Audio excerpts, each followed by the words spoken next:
Rise of the European Emperor by Taishan Laonyo. Chapter 11, Diplomacy of Interest. In Germany, where there are many princes, no country can dream of challenging other forces in the empire on its own. Therefore, small princes need to form a group or find big princes as their backers. And big princes also need to find a group of younger brothers as allies to strengthen their strength.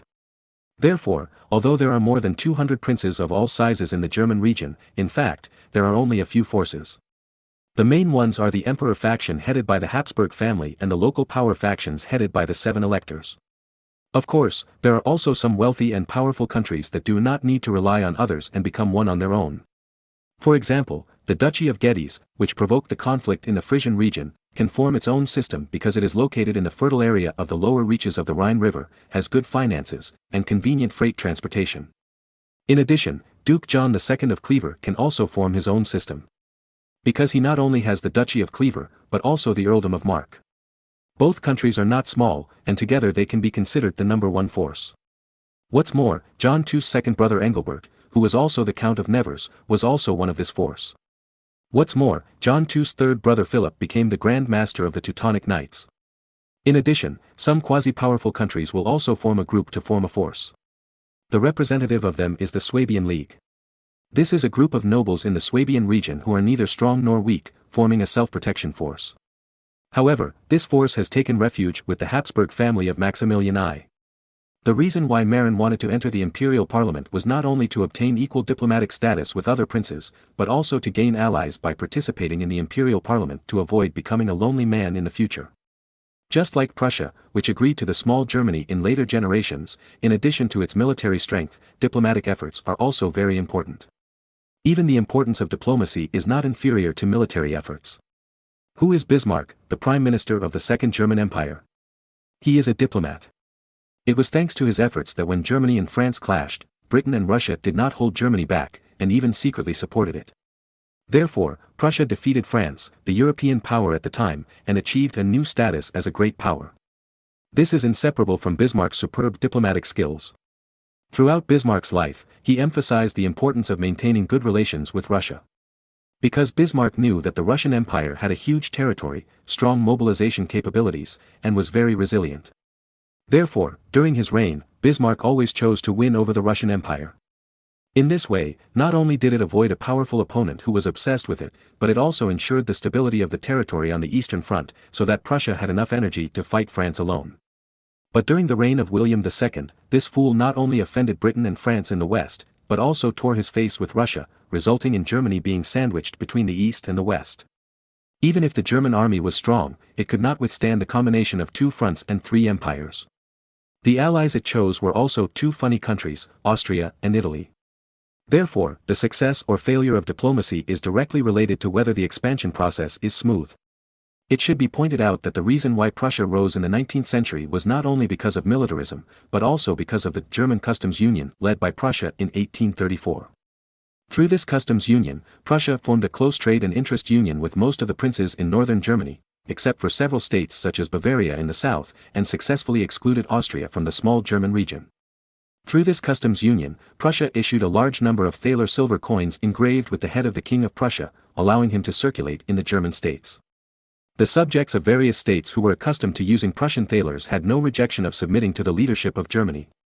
After all, they used silver coins engraved with the head of the King of Prussia every day. Marin actually wanted to establish an organization similar to the German Customs Union to unify the markets in northern Germany. However, this is a dream. Because the productivity of this era is completely different from that of the 19th century. In the 19th century, the world had entered the industrial age, and commodities were very abundant, so there was naturally a lot of circulation. At that time, tariffs almost became a very important part of the country's fiscal revenue. Some small states lived on the share of the customs union.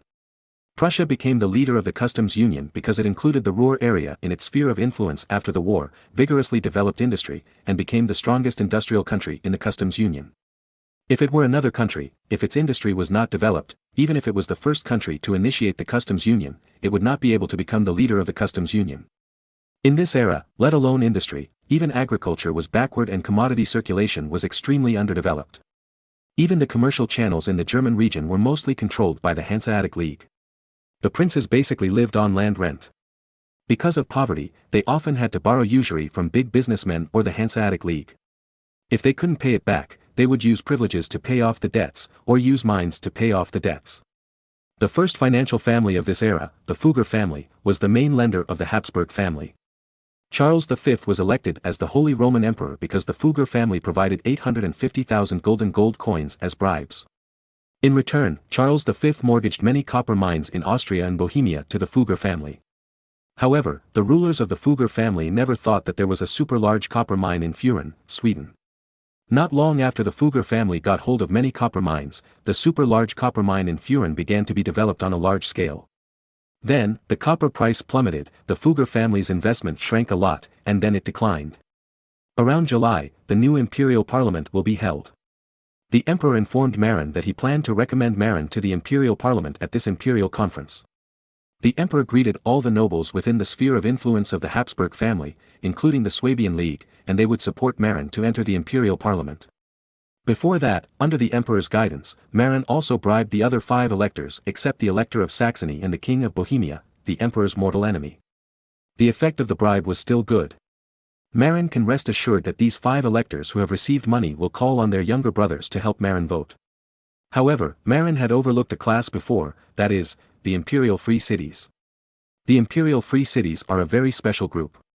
They are generally authorized by the emperor and separated from some bishoprics or noble territories in the 13th and 14th centuries, and have independent judicial power. In addition to paying taxes to the emperor during war, which requires a resolution from the imperial parliament, they do not need to bear any obligations to their lords at ordinary times. The most bizarre is the city of Cologne. Although it is said that the city of Cologne is the legal capital of the Archbishop of Cologne. But in fact, the city of Cologne is an imperial free city and is not under the jurisdiction of the Archbishop of Cologne. The actual residence of the Archbishop of Cologne is Bonn, south of Cologne, which is the first city Marin entered after crossing. Of course, Bonn has long been the seat of the West German government after World War II. In addition to Bonn, there are Worms, where the imperial parliament is held, Augsburg, Strasbourg, Basel and Mainz. Although it is an imperial free city, the Archbishop of Mainz is also in the city. The imperial free cities are different from ordinary free cities. Ordinary free cities are not qualified to participate in the imperial parliament. However, the imperial free cities can send representatives to participate in the imperial parliament. Before, Marin forgot to please these imperial free cities with votes, and the emperor also forgot about it. Now, the emperor specially sent someone to inform Marin not to forget to bribe the representatives of these imperial free cities. After receiving the emperor's notice, Marin immediately sent people to bribe the representatives of the imperial free cities. Bribing the representatives of the imperial free cities is different from bribing the great nobles. Bribing the great nobles can be done semi-publicly. Because these great nobles have the final say in their own territories. The representatives of the imperial free cities are just the spokespersons elected by the local parliament of the imperial free cities, and they cannot have the final say in their respective cities. However, whether Marin is elected as a member of the imperial parliament or not, their voice is still very heavy. In fact, the citizens of the imperial free cities do not care whether Marin is elected as a member of the imperial parliament. Therefore, the local parliament will not vote to let the representatives participating in the imperial parliament make any choice. What's more, the emperor's proposal has not been made public, and most people in the imperial free cities do not know it. In this case, Marin only needs to deal with the representatives of the imperial free cities participating in the imperial parliament. However, because these people are only elected representatives, bribing them must be done secretly. Otherwise, if the parliament of the imperial free cities where they are located knows about it, they may be dismissed. Therefore, Marin used some secret forces controlled by Kohler, secretly contacted these people, and sent gold coins. Then, the matter was settled. After all, there were few European nobles and officials of this era who were not greedy. And because the emperor and the new Duke of Saxony, George, reached an agreement, George would choose to support Marin to enter the imperial parliament. Then, in this way, the nobles of the Saxon family may not stop him. However, George is no longer the leader of the Saxon noble circle. Therefore, George's opinion can only represent the opinion of the Duchy of Saxony, and no longer has the ability to influence the other dozen nobles in the Saxon noble circle. Therefore, Marin still needs to send people to bribe these people. Therefore, Marin sent people again to bribe these Saxon nobles, asking them not to trouble themselves in the imperial parliament. Now, the Duchy of Saxony, which has the greatest hatred with him, no longer embarrasses him, and they have no reason to make things difficult for him. Of course, if he doesn't give some benefits, they may not choose to support his election like George did. After all, George did it because of the exchange of interests. The other Saxon nobles have little conflict of interest with themselves, but if they give them benefits, bribes, they will no longer have to fight with themselves. However, Marin knew very well that once George resolved the West Frisian War and no longer needed to look at his face, George would immediately turn his face and no longer support him. Therefore, this opportunity is also rare. It is also good to be able to use a handful of Saxon nobles. Moreover, Marin did not think that George could quickly deal with the Duchy of Guedes. Because the Duchy of Guedes is clearly a hidden boss, powerful but low-key. George did not know the importance of it and treated it as a soft persimmon. He will suffer in the future. But Marin did not care about George's fate. What he had to do now was to win over all possible allies and help him get the qualifications of a member of the imperial parliament. With this qualification, he has an equal status with other nobles and major forces. Then, he can slowly choose allies and engage in vertical and horizontal alliances. On the road to hegemony, Marin needs allies. Chapter 12 The Imperial Conference of Worms. Soon it was July, and Marin led a team of cavalry guards south to Worms, 40 kilometers south of Mainz, where the imperial parliament was held. According to the imperial decree of the Holy Roman Empire, the 7 electors had other positions in the empire. For example, the Archbishop of Mainz, who ranked first, was the convener of the electors, the regent and prime minister of the empire, and the grand speaker of the German region. The Archbishop of Cologne was the grand speaker of the Burgundy region, and the Archbishop of Trier was the grand speaker of the Italian region. However, because the Italian and Burgundy regions had long been out of the control of the empire. Therefore, the grand speakers of the Archbishops of Cologne and Trier were in name only. Therefore, only the Archbishop of Mainz was worthy of the title of Grand Speaker of the German region.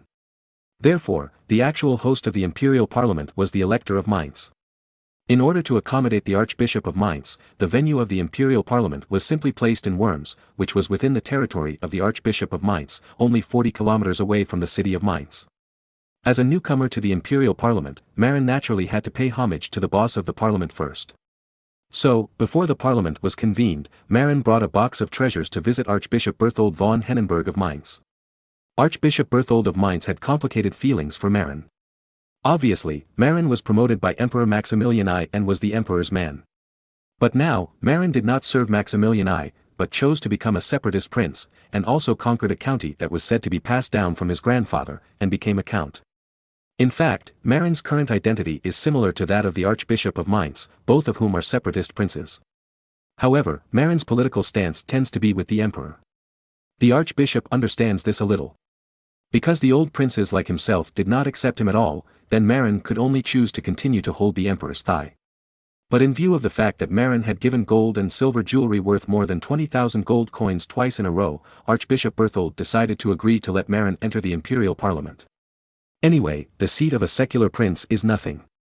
After that, Marin took advantage of the fact that the meeting had not yet been held, and brought a treasure chest to visit several other electors except King Vladislav III of Bohemia.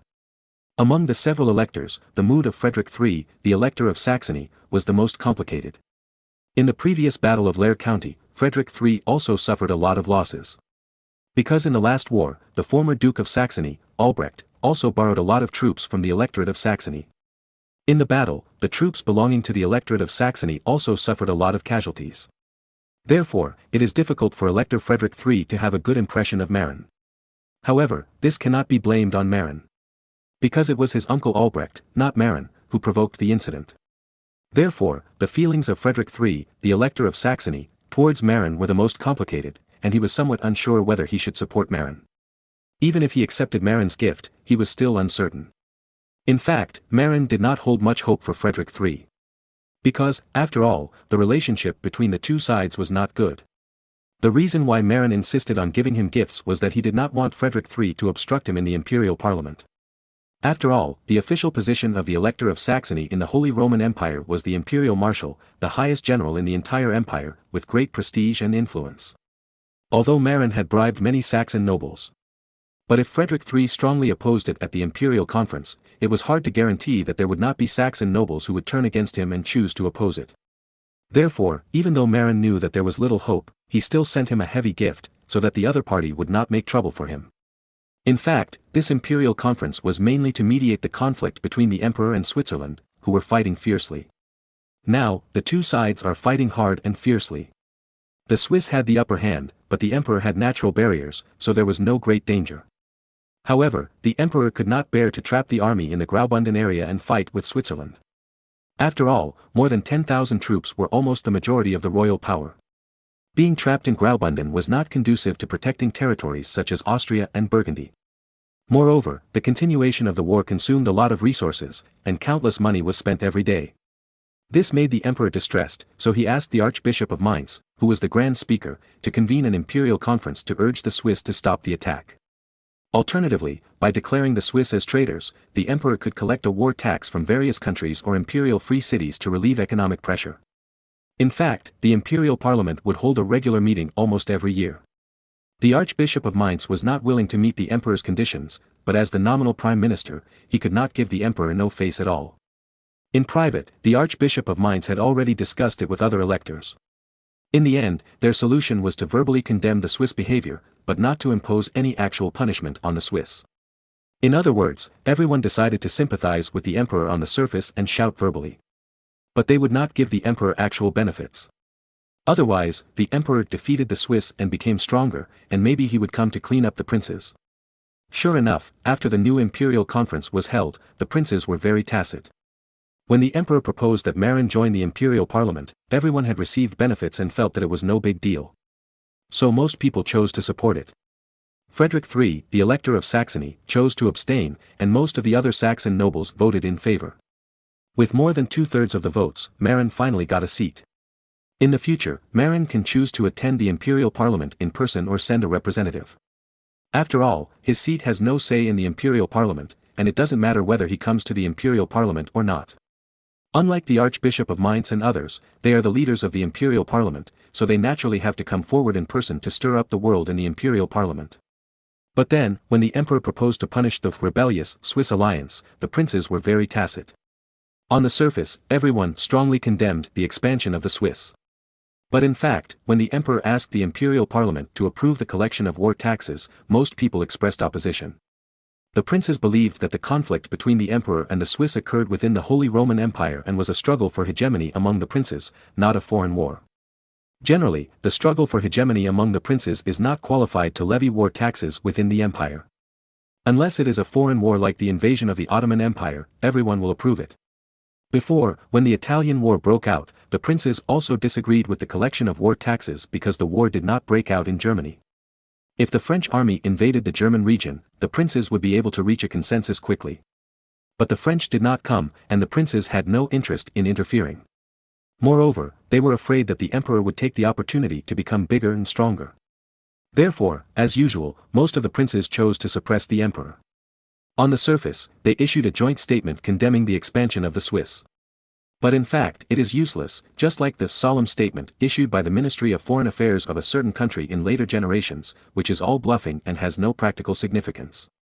Marin wanted to cheer for the emperor, but he was only approved to join the imperial parliament today and had no right to speak at all. Even if he said it, it would be no different from not saying it. Moreover, if it aroused the disgust of the princes, he might be disqualified from the parliament on the spot. So, Marin could only shrug at the emperor and express his helplessness. After the imperial meeting, Marin paid a private visit to the emperor. Marin told the emperor that it was not impossible to defeat the Swiss.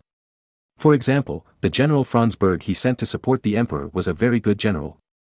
If the emperor could use Franzberg to train the army, the combat effectiveness of the Austrian army could be further improved. By then, the Swiss would not be a threat. Maximilian I was somewhat skeptical about Marin's suggestion. However, he still planned to give it a small try, let Franzberg train part of the Austrian army. After all, if there was a slight possibility of defeating the Swiss, Maximilian I was unwilling to give up. Chapter 13 Abandoning Cork, Ireland.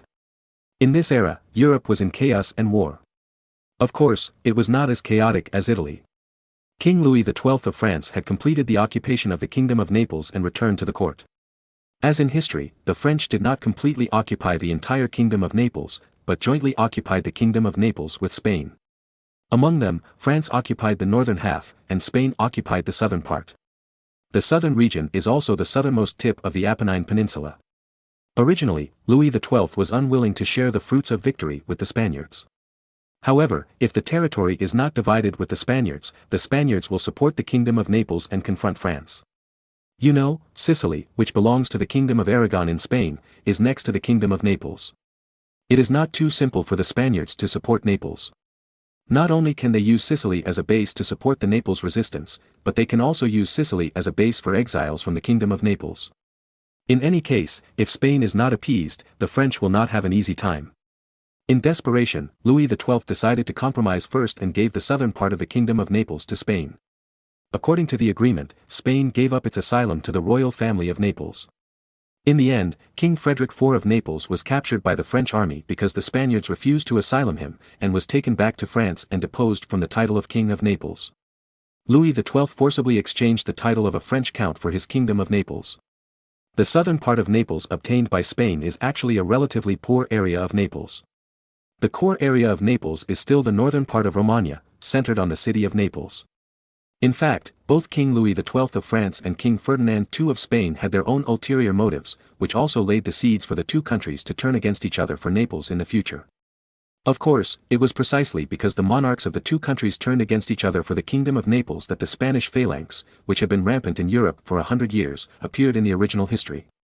Because of the appearance of the Spanish phalanx, the Spaniards defeated the French army with the advantage of knights and took over the Kingdom of Naples. However, in this time and space, because of the appearance of Marin, the Spanish phalanx appeared a few years earlier.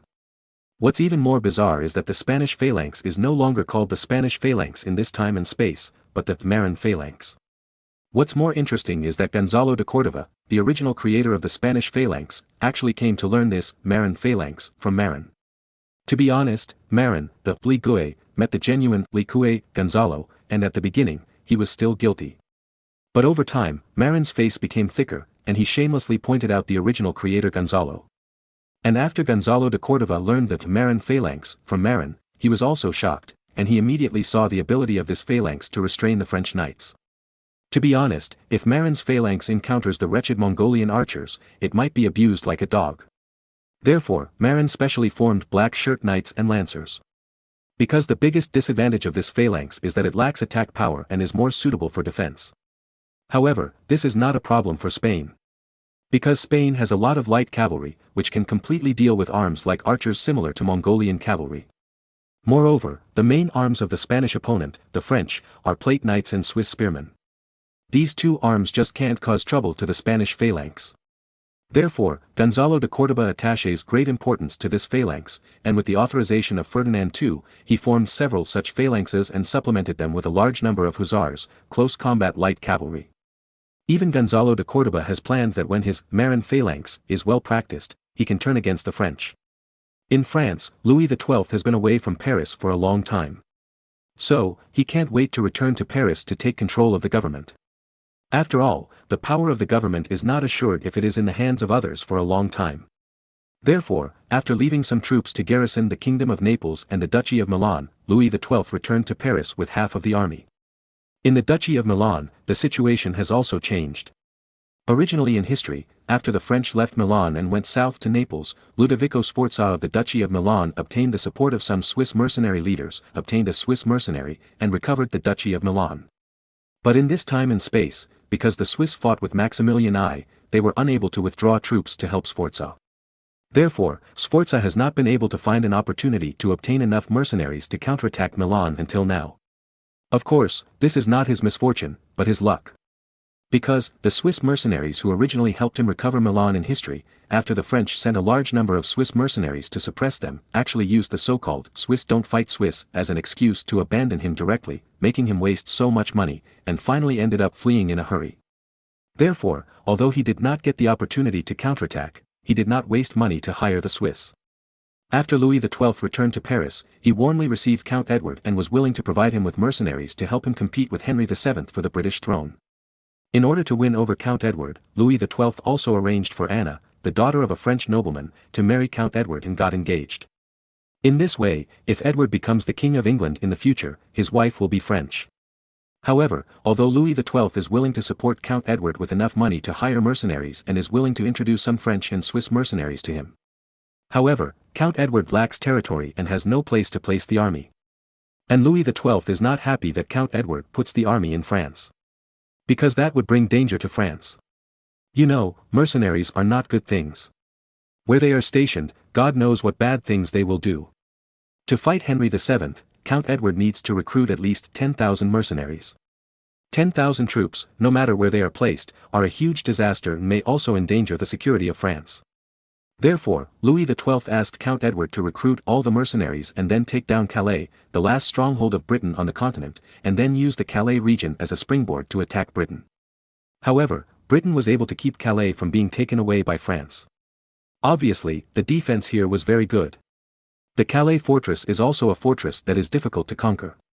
Moreover, the Calais fortress is close to the sea, and the British can easily support the Calais fortress by sea. Therefore, the Calais region is very difficult to conquer. Even with an army of 10,000, it would take a heavy price and a long time to conquer. However, mercenaries are people who fight for money after all, not the loyal men of Count Edward. If the task is too difficult, they may not accept it, or they will work without effort. Especially in the battle of attacking the Calais fortress, few mercenaries are willing to participate. Because accepting such a task is thankless. In fact, Louis XII also wanted to use Count Edward to make him fight to the death with the British army in the Calais fortress. When both sides are exhausted from fighting, Louis XII might come out to pick peaches. Because the Calais fortress is the last stronghold of Britain on the European continent. As long as this nail is pulled out, Britain will become a complete island country and no longer have a springboard to intervene in the European continent. Earl Edward is obviously not a fool. He knows that Louis XII is trying to use him to attack the Calais fortress. Earl Edward is different from Louis XII. Louis XII is the King of France. If he attacks the Calais area, he will be strongly resisted by the local British. Earl Edward is the only male heir of the York dynasty, and he has many supporters in the UK. Letting him attack the Calais fortress will make the British defending the fortress have complicated feelings, and they may not necessarily resist to the death. If you are lucky, maybe someone will surrender. But if you are unlucky, it is hard to say.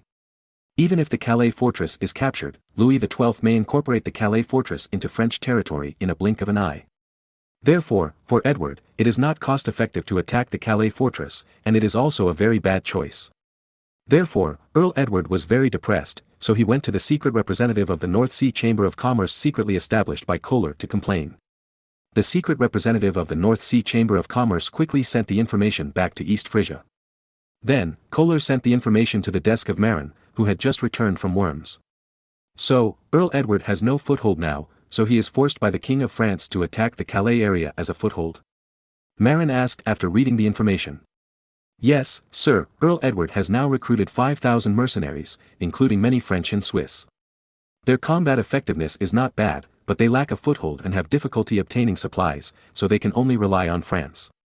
That's a problem. If Edward doesn't attack Calais and Louis XII doesn't give him a place to stay, that would be tragic. Then sir, where do you think he should go? Where should he go? It would be best to go to mainland England, but that would be too dangerous. After all, Edward has been imprisoned for many years and lacks allies in mainland England. If he rashly lands in mainland England, he will be quickly defeated. How about going to Ireland? Kohler suggested. Ireland. Well, it's a good idea. However, the forces on the island of Ireland are not weak either. 5,000 troops, newly formed, are not yet skilled in cooperating with each other. If they fight in the wild with the princes on the island of Ireland, they may have the upper hand. But if the enemy hides in the city and resists stubbornly, they can't beat them. Wait until the British side gets the news and sends troops to attack, then it's over. Or, let's lend Cork to him. Kohler suggested. Today, Cork, an important port in the south of the island of Ireland, is under the control of Marin. Marin has 500 garrisons there and sent the North Sea Chamber of Commerce to purchase wool from the island of Ireland and then export it to Flanders. However, this business does not seem to have a high profit. Of course, it is not low. On average, the port of Cork can provide Marin with thousands of gold coins in tax revenue every year.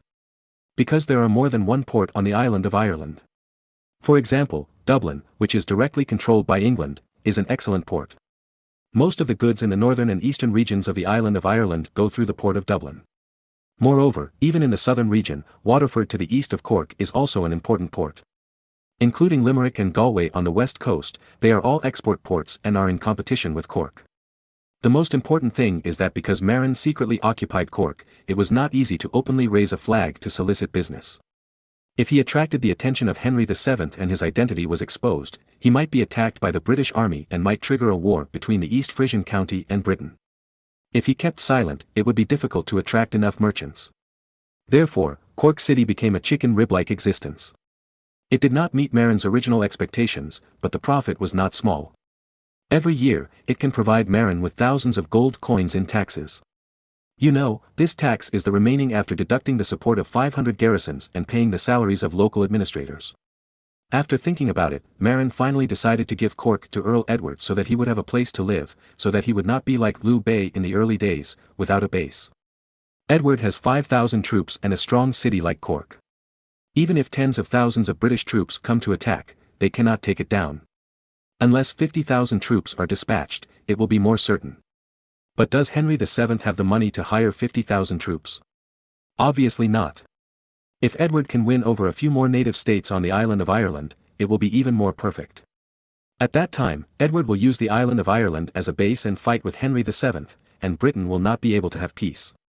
Britain has a strong foundation, and Marin is most afraid that Britain will compete with him for maritime interests.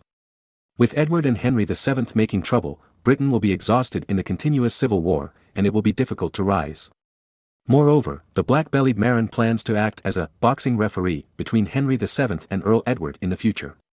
Once one side shows its strength, Marin will try every means to intervene, help the weak side, and suppress the strong side. In short, the two sides must be evenly matched and fight to the death. Just like what Britain did to France and Germany in history. In this way, Britain will find it difficult to rise. So, Marin ordered the 500 defenders in Cork City to prepare for withdrawal and hand over Cork City to Earl Edward at any time. However, the North Sea Chamber of Commerce's wool purchasing market in Cork City will be retained. Although the control of the city and taxation have been given up, the North Sea Chamber of Commerce's activities in purchasing Irish wool in Cork City will not stop. At the same time, Marin asked Kohler to send a secret representative of the North Sea Chamber of Commerce to quietly notify Earl Edward and ask him to find a ship and quietly pull all his men to Cork, using Cork as a base to start a battle for the throne with Henry VII. Chapter 14, The Difficult Beginning of the American Colonies. In July, after more than 2 months of difficult sailing, several ships heading to Cape Breton Island and the North American Twin Islands colony all arrived at their destinations. Only the ship heading to Grenada was still sailing on the sea because the journey was longer. After arriving at the colony, everyone found that colonization was not as beautiful as they had imagined. At least, it was not so beautiful at the beginning. Fortunately, they arrived at the colony in summer.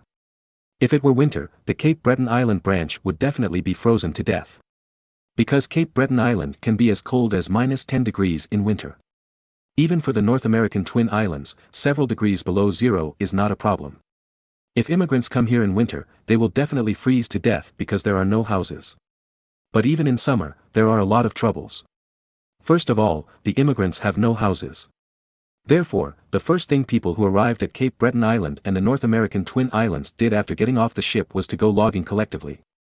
Then, immigrants who knew carpentry and masonry organized the construction of houses. However, Marin had anticipated these situations and specially sent several craftsmen from Texel Island to direct everyone to build adobe houses.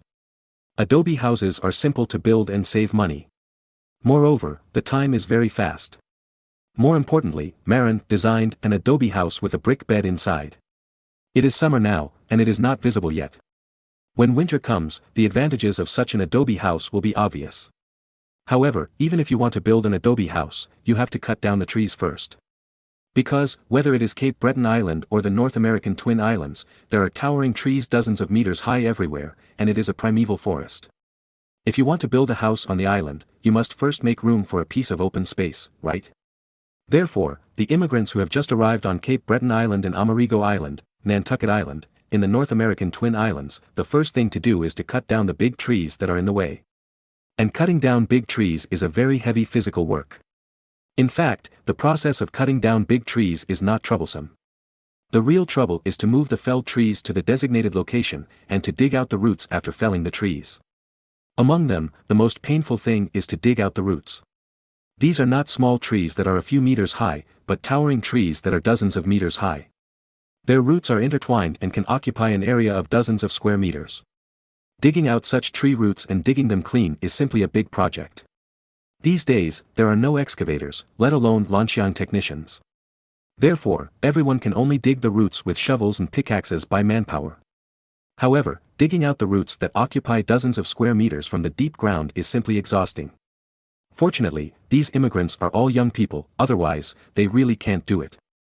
In this way, the 200 immigrants who immigrated to Cape Breton Island and Amerigo Island wasted their time digging tree roots in the first few days after arriving on the island. Their ships were all parked in the Danshui River, not in the later Nantucket port in the Sydney mines near North Sydney on the north side of Sydney Bay as Marin had envisioned. The reason for this is only one reason: shipworms.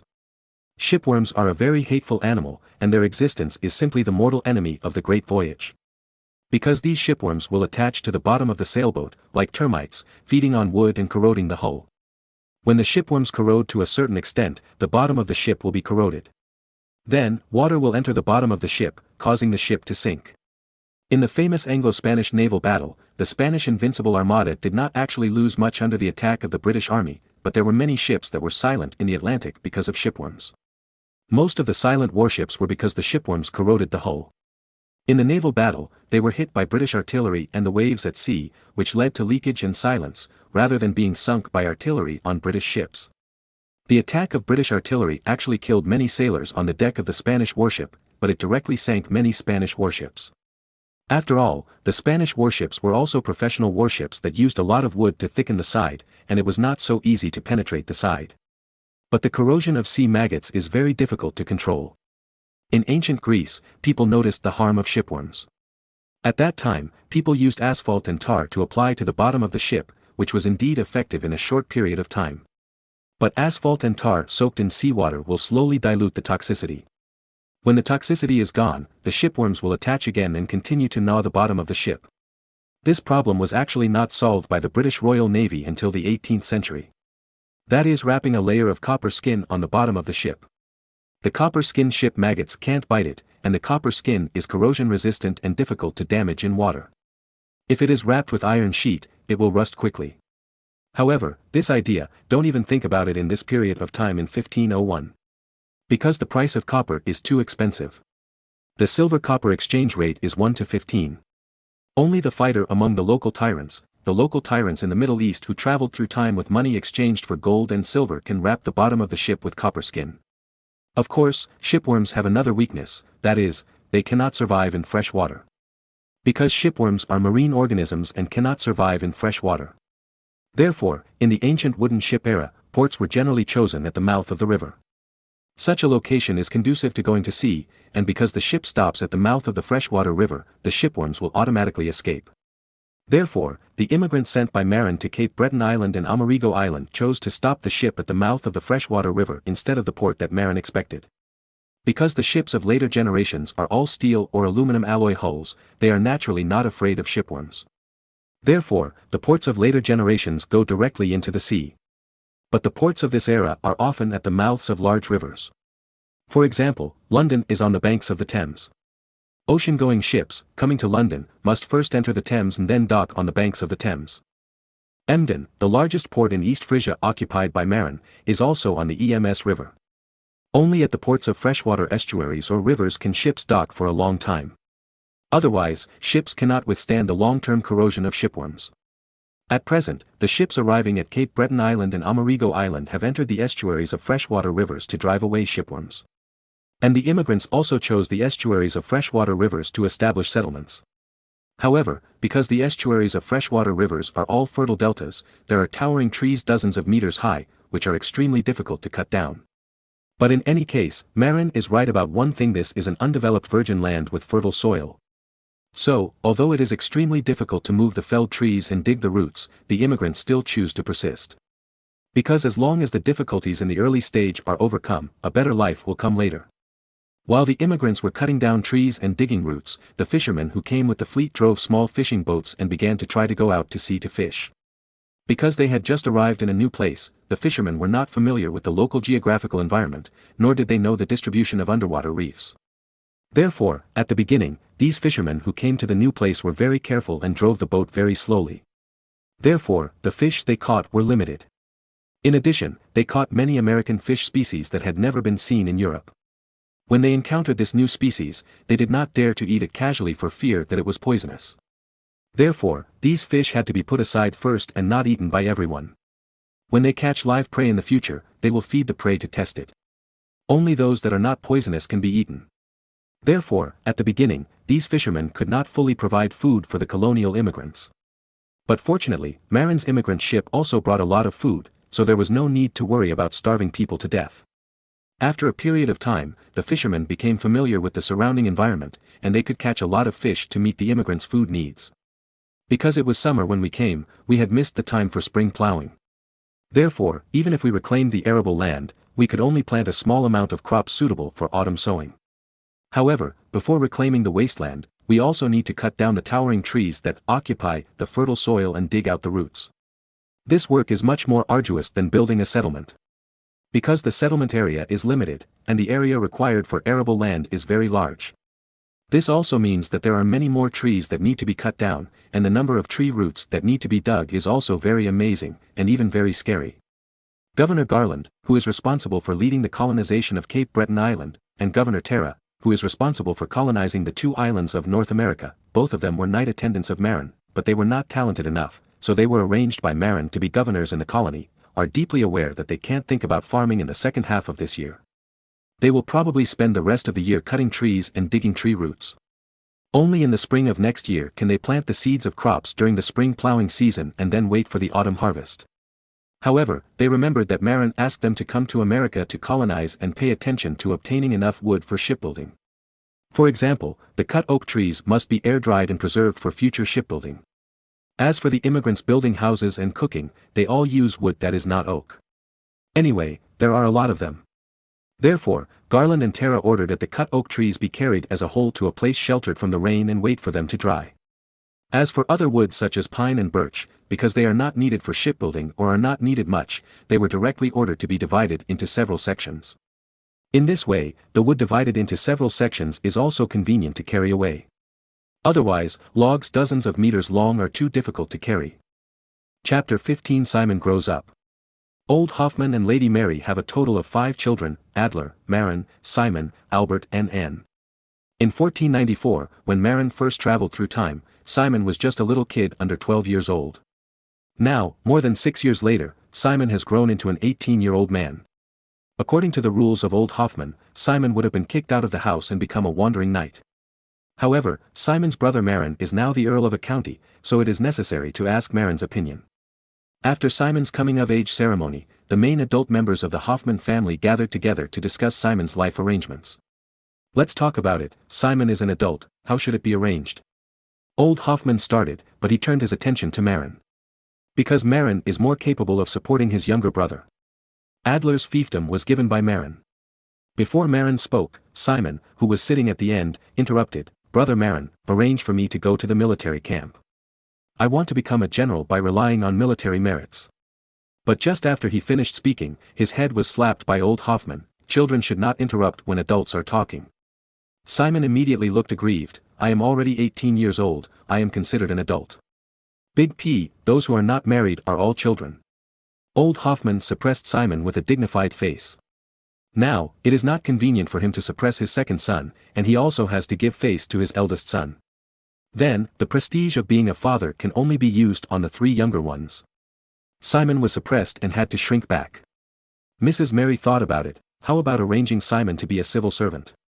Marin thought it was a good idea, because he was short of civil servants. Although he had recruited a group of college students before, the number was insufficient and there were still not enough civil servants. I object, Mom. Civil servants can't make great achievements. Then, when can I be promoted to baron like my elder brother? Simon is very ambitious. He knows that if he doesn't have military achievements, his brother Marin can only make him a knight or a knight at most. Baron. Marin's mouth twitched. Damn, this bastard thinks baron is a cabbage. The reason why Adler was able to be conferred the title of baron was because he abdicated the right of inheritance, not because of military achievements. Simon, this kid, thought that baron was a cabbage, which was simply a fantasy. You know, the county of East Frisia is more than 3,000 square kilometers. Is it enough to confer the title of baron? Because there is not enough land. Before, Marin reduced the baron's fief to 2,000 ugrams of arable land. An Adler's fief, including non-arable land, is only 4,000 ugrams, 32 square kilometers, which is basically 1% of the country's territory. Other barons don't have so much land. Even so, if more barons were conferred, Marin would have no land to give. No, war is too dangerous. If you are not careful, you will lose limbs or even die in battle. The lady immediately rejected Simon's idea of going to war. But how can I get promoted without military merit? Simon was very ambitious. Marin sighed. His eldest brother was an uneasy person. Before, he had planned to let Simon become a civil servant. So, he asked Lady Mary to teach cultural knowledge to Simon and Albert. However, Simon never forgot his identity as a descendant of a knight. He continued to practice martial arts and sought to become a general. Moreover, Marin's amazing performance on the battlefield before also deeply stimulated him. Simon even fantasized about whether he would become a wandering knight and rise along the path of his brother Marin. So, this silly boy went to sleep in the haystack behind the monastery in Kassel, a small town on the Rhine River where Marin was blessed and prayed all night, hoping that he could also be enlightened by the great sage and become a genius like Marin. In fact, Marin wanted to organize Simon's idiot behavior. Only he knew that he was just a traverser, not a God-favored person. Moreover, the place where he crossed was also the grass in the forest near the town of Kassel, not the haystack behind the monastery. The reason why Marin lied that he was guided by God in the haystack behind the monastery was because Europeans in this era believed in religion. And God is connected with the monastery, and it is more reasonable to say that the haystack behind the monastery was guided by God. Today, the haystack behind the Kassel monastery has become a holy place in the minds of many wandering knights. In order to achieve the transformation like Marin, many wandering knights went to spend the night in the haystack behind Kassel Abbey, seeking to be favored by God and get enlightenment. Kassel Abbey also has an economic mind. Before, when Marin slept there was only one haystack. Now, the local abbot has directly got 20 haystacks and lined them up. A special person is also arranged to charge here. Otherwise, you are not allowed to sleep. Simon stayed there for 20 days, slept in all 20 haystacks, and did not get the legendary God's guidance, so he had to come back frustrated. But the younger brother Albert is more elegant, likes to read, and loves to accept Mrs. Mary's political education. In the future, Albert will definitely be a good civil servant. Looking at Simon, the rebellious young man, with a stubborn look of, I want to be a soldier, everyone is very troubled, and Mrs. Mary firmly opposes it. After all, the Hoffman family is not as good as before. In the past, the Hoffman family was very embarrassed, and the sons other than the eldest son had to be driven out of the manor and became wandering knights. However, now that Marin has become an earl, he can give his brothers a stable and safe future, so there is no need to fight for their lives. As for old Hoffman, although he admired Simon's bravery, he didn't dare to object to Lady Mary's insistence. However, as the head of a knight family, old Hoffman still hoped that his son's hero would have a place to use his skills. So, old Hoffman asked Marin, Son, is there a less dangerous battle? For example, the opportunity to fight with some opponents with low combat effectiveness. In this way, it is not too dangerous, and Simon can also have the opportunity to participate in the war. Where is such a battlefield? But Marin suddenly stopped talking. Because, he remembered that there is indeed such a battlefield that meets the requirements. That is the North American colonial battlefield. Although the North American Indians are fierce, they can shoot arrows and fight guerrilla warfare in the primeval forest. However, as long as you wear full body plate armor, even if you can't catch up with the enemy, it's not dangerous. How can the Indians' earthen bows and arrows threaten the plate armor? Simon is not the kind of ordinary person who can't run when wearing plate armor. He has practiced martial arts for many years and is strong. He wants to be on par with Adler. Therefore, it was not dangerous for him to put on plate armor to attack the Indian natives. Moreover, he did not feel bad about making his younger brother Simon a baron in North America. Because there was too much land over there. It is interesting to say that the four sons of the Hoffman family were divided into two factions. Adler and Simon were both representatives of the strong man faction. But they looked a bit rough, just like old Hoffman. Marin and Albert, on the other hand, were of the weak handsome guy faction. They were a little thin, but had fair faces and looked very much like Lady Mary. Moreover, Adler and Simon were both martial artists. Marin and Albert, on the other hand, were more literary. Although they were brothers, the four of them were divided into two completely different factions. Although it is not too dangerous to fight Indians in North America. However, Marin is also afraid that Simon will act rashly. Because, although the bows and arrows of Indians cannot penetrate plate armor. However, if they are chased too hard and have no strength, they are also easy to be captured. At that time, with the ferocity of North American Indians, Simon might be killed. Therefore, Marin thought for a long time and decided to let Simon train with the local army first, starting from a soldier, and learn the rules first. After Simon's irritable character is smoothed by strict military laws and regulations, he will be sent to North America to be responsible for fighting against the Indian natives. For this reason, Marin specially greeted the instructors who trained the recruits in the barracks, asking them not to worry about Simon's identity, what to do, and when to draw, they must not be soft. Moreover, Marin repeatedly emphasized that this is not a polite word, but a real attitude, and it is necessary to smooth Simon's arrogant temperament due to his family background. Chapter 16 Seeking Help. On Cape Breton Island and Amerigo Island, both Governors Garland and Terra could not stand it, and the young men on the two islands could not bear it either. Why? The workload of cutting trees and digging tree roots was too heavy, and the efficiency was very low. After all, there were 400 young men on the two islands, none of whom were professional lumberjacks. Although they were all strong, they did not have a good grasp of the rhythm and did not know the skills of logging. Therefore, some people often cut trees and got a lot of blisters on their hands, which hurt when they touched them. Moreover, this place has not been developed for thousands of years, and there are too many towering trees, and they are very dense. On average, there are hundreds of towering trees tens of meters high on every acre of land. But the young men on the two islands, although there are 200 people on each island, dozens of them are fishermen who need to go out to sea to fish. Therefore, in the end, only about 170 people stayed to cut down trees. Cut down the towering trees tens of meters high, and then pick out the oaks and carry them aside. They also had to dig out the huge and tangled tree roots. It was simply an extremely strenuous physical job. In the end, according to statistics, the logging team of about 170 people on each of the two islands could only cut down a dozen towering trees on average every day, including digging out the roots and moving the trees. With this calculation, it would take about a week to clear an acre of land. And now there are only more than 20 weeks until the end of the year. With these people, only more than 20 acres of arable land could be reclaimed. This was far from what Marin had planned. Moreover, in the process of felling trees, the young immigrants broke many axes and saws due to improper use. What was worse was that the immigrants did not bring a blacksmith, nor a blacksmith furnace or spare iron materials to repair these logging tools. After a month, most of the logging axes and saws in the two places were scrapped and could not be repaired. Terra couldn't stand it anymore, so he took a spare ship and went to Cape Breton Island of Garland to discuss countermeasures with Garland. But the result of the discussion was that the two had no solution. In desperation, one of them had to go back to Europe to ask Marin for help. Then, Garland, as a representative, took a ship and left Sydney, Canada, still called this name. Marin was too lazy to change it, followed the North Atlantic current, and returned to Europe. Because of the smooth sailing, it took only more than a month to go back, unlike the 2 or 3 months it took to come. Seeing Garland coming back, Marin was also very surprised, thinking that the colony had been taken over by the Indians. After hearing Garland's complaints, Marin also opened his mouth in surprise. What? You said cutting trees is a big problem? Marin thought there was something wrong with his ears. He had anticipated many troubles, but he had never thought that logging would be the biggest trouble in land reclamation.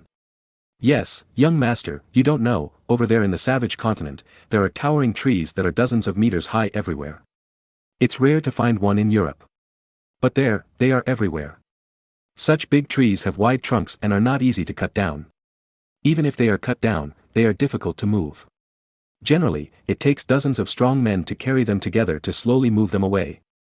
What's even more difficult is to dig out the roots of those towering trees. The old roots that are dozens of meters square are intertwined and huge in size. It's also very troublesome to dig them up. The effort spent is no less than cutting and carrying trees. Well, it seems to be like this. Marin suddenly remembered that this was in ancient times, not the modern times when he used to live. Modern people cut down trees by directly using electric saws or chain saws to cut down big trees in a few clicks. The trunks are also very easy to cut and decompose, and then directly loaded onto large trucks for transportation. As for the roots, excavators, Lanshan technicians. It will take a while. But this was in ancient times. Cutting trees, transporting trees, and digging tree roots all rely on manpower, which is very difficult. For example, the trunks of towering trees that are dozens of meters high. Modern people can easily lift them with a crane, but in ancient times, dozens of people were needed to lift them together. If the moving distance is too far, it will probably take half a day to lift. If such a huge trunk is sawed into several sections, it will be easy to move.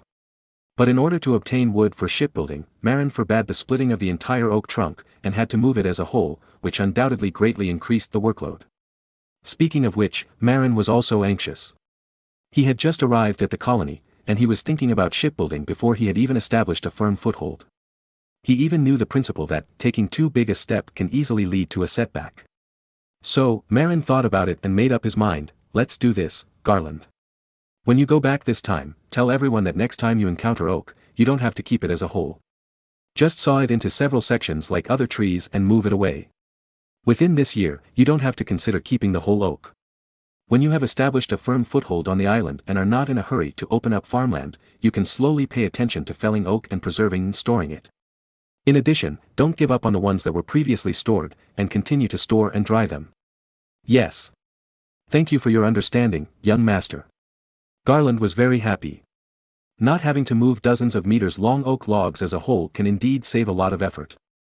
After all, dozens of meters long oak logs cannot be loaded on ox carts, and can only be carried by manpower, and it takes dozens of people in a long time to carry them to the designated location. Well, and, anyway, you are all reclaiming wasteland by the Tamsui River.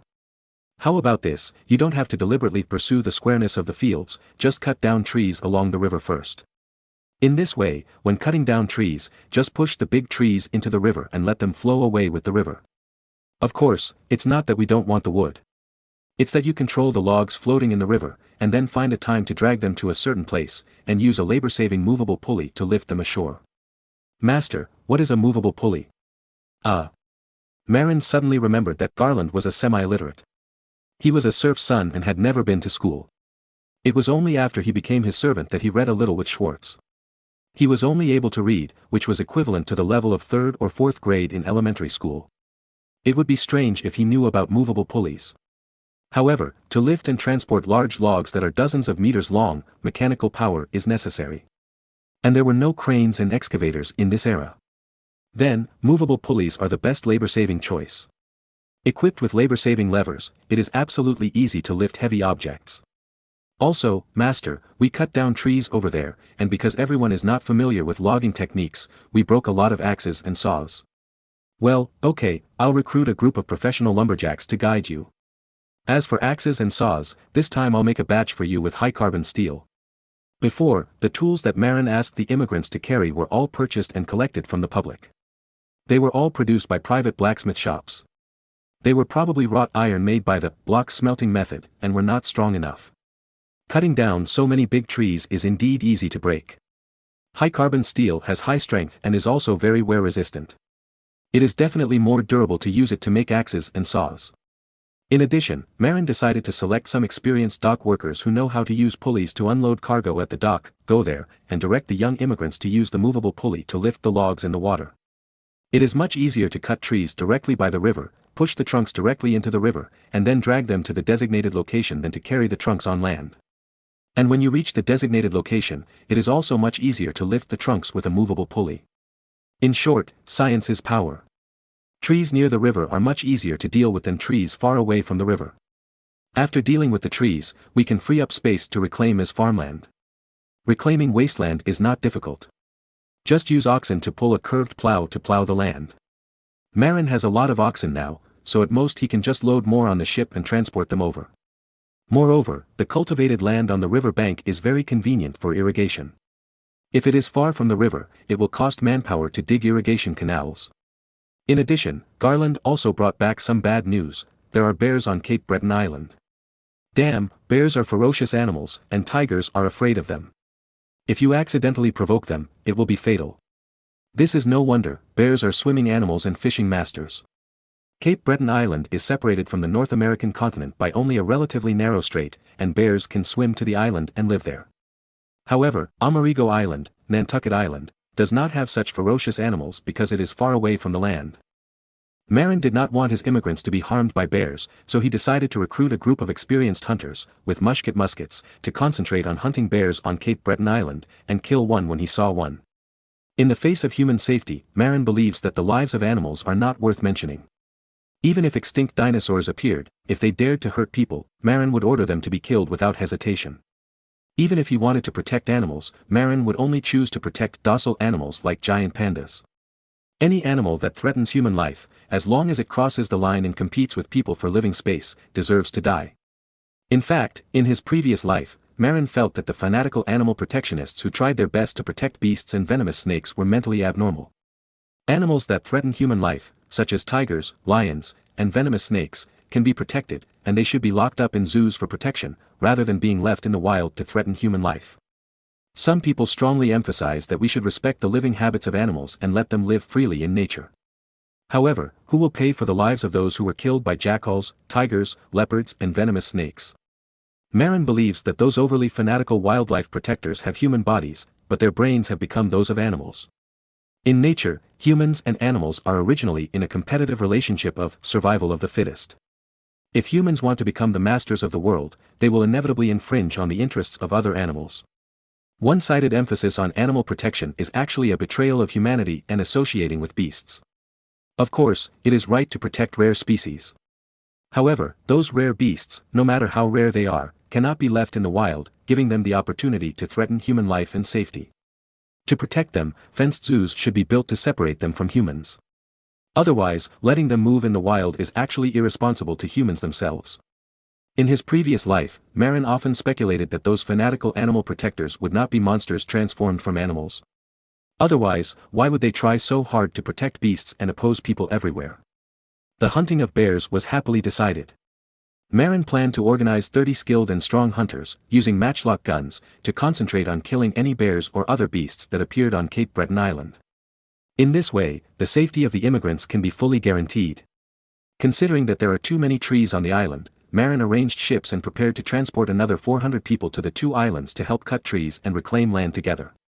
At the same time, these ships will also carry professional lumberjacks who teach everyone how to cut trees, experienced dock workers who teach everyone how to use movable pulleys to lift goods, and 30 hunters organized by Marin. Although the problems in Grenada have not yet exploded. But Marin knows that Grenada must have the same problems. Because Grenada Island is also a semi-deserted island covered with dense jungle. It's just that the difficulties over there have not been fed back because of the long journey. In short, developing the new world is not as easy as Marin thought before, especially establishing the first foothold. Since he thought of the difficulties that might arise in Grenada, Marin naturally prepared a set for Grenada when preparing lumberjacks, dock workers, high-carbon steel axes and saws for Cape Breton Island and Amerigo Island, and shipped them over. In addition, Marin also prepared several blacksmiths and a complete set of blacksmith shop equipment, coal, and iron materials for each of the three islands, so that the immigrants could repair tools and build new farm tools and other daily utensils. After receiving the necessary support, Garland was also full of joy and took some supplies and personnel and returned to Cape Breton Island by boat first. Chapter 17, Silver Coins That Do Not Contain Silver. Marin had long been unhappy with the earldom of Oldenburg in the east. Relying on the support of the Viking king Denmark, he simply did not take East Frisia seriously. And Denmark was also abominable. It supported the earldom of Oldenburg, which resulted in Marin being unable to control the hundreds of square kilometers of land in the Jeva region. Therefore, when Marin was training in the Teutonic Kingdom, he specially asked old Sten Sture to send a group of Swedish officers to practice together. At present, this group of people have learned the skills and have returned to Sweden to prepare for action.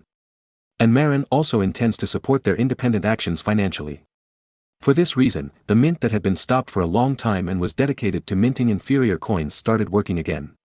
This time, Marin targeted the Danish economy. He planned to mint millions of inferior Danish coins. Oh no, it should be said that Marin did something more unethical this time. He directly planned to mint a batch of counterfeit Danish coins. Before, the inferior silver coins issued by the Duchy of Saxony that Marin minted were just mixed with more lead and less silver. In the end, it was still a silver coin. But this time, Marin came up with a good idea and was ready to play a big one. He planned to directly cast a counterfeit Danish silver coin that did not contain silver. How to make it not contain silver? Using only copper and lead is not enough. Copper and lead alone would make it bronze, which is completely unlike a silver coin. Speaking of bronze, Marin thought of another bronze, copper-tin alloy. Thinking of tin, Marin connected the copper and lead alloy he had thought of before, and thought of the lead and tin alloy, solder. In his previous life, Marin worked in an electronics factory during the summer vacation when he was in school, and he also used solder to solder circuit boards. Of course, he knew about solder. The so-called solder is an alloy of lead and tin. Among them, the lead content accounts for 37% and the tin content accounts for 63%. The solder is silvery white in appearance, very beautiful, looks very much like silver, and is very soft. At the same time, because of the high lead content, its density is also very high, and it can be used to impersonate silver. However, solder is not bad for impersonating pure silver, but it is better to use it to impersonate silver coins. Because there are no high-purity silver coins in Europe at present. They are basically silver-copper alloys. In fact, most silver coins contain half or more copper. For example, the silver content of French silver coins is almost less than 25%. If it is lower, the color of the silver coin will no longer be silver white, but will turn yellow. It is precisely because of the high copper content that the hardness of silver coins is very high, which is completely different from the properties of pure silver. In fact, when the Spaniards made silver dollars later, they also deliberately mixed 10% of copper into them so that the silver dollars could maintain a certain hardness and strength, and avoid the silver dollars being too soft and easily deformed under external forces. Therefore, it is inappropriate to use lead-tin alloy solder to impersonate silver to cast silver coins. Because it is too soft. However, adding a small amount of copper appropriately can increase the hardness. So, Marin imported a large amount of lead from southern Europe and a large amount of tin from Cornwall, England, and then used the copper he bought from India to start the counterfeiting plan.